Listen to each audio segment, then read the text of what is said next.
سندھ اور پنجاب میں کچے کے ڈاکوؤں کے خلاف آپریشن میں تیزی آ گئی۔ گھوٹکی میں انتہائی مطلوب ڈاکو ثناء اللہ شر نے ہتھیار ڈال دیے۔ 100 سے زائد مقدمات میں مطلوب ڈاکو کے سر کی قیمت 1 کروڑ روپے مقرر تھی۔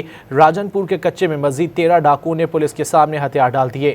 رحیم یار خان میں بھی کوش گینگ کے مزید 5 ڈاکوؤں نے سرنڈر کر دیا۔ پنجاب میں کچے کے ڈاکوؤں کے ٹھکانوں پر ڈرون سے حملے کیے گئے ہیں۔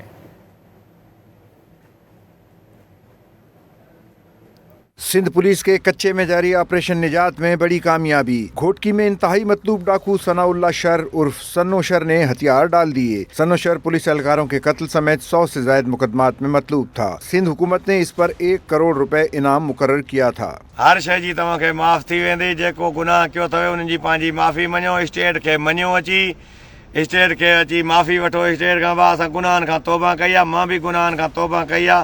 ماں سلنڈر تھی ہاں جیکو رینجرز زندہ آباد، سندھ پولیس زندہ آباد۔ پنجاب میں بھی کچے کے ڈاکوؤں کے خلاف کارروائیاں جاری ہیں۔ راجن پور کے کچے میں مزید 13 ڈاکوؤں نے پولیس کے سامنے ہتھیار ڈال دیے۔ اب تک سرنڈر کرنے والے ڈاکوؤں کی تعداد 355 ہو گئی۔ ہتھیار ڈالنے والے ڈاکو اغوا، قتل اور ڈکیتی کے درجنوں مقدمات میں مطلوب تھے۔ ڈی پی او راجن پور محمد عمران نے واضح کیا کہ ڈاکوؤں کے ٹھکانوں پر ڈرون سے گولہ باری کی جا رہی ہے۔ رحیم یار خان میں کوش گینگ کے مزید 5 ڈاکوؤں نے ہتھیار ڈال دیے۔ پولیس کے مطابق سرنڈر کرنے والے ڈاکوؤں اور جرائم پیشہ افراد کی تعداد 219 ہو گئی۔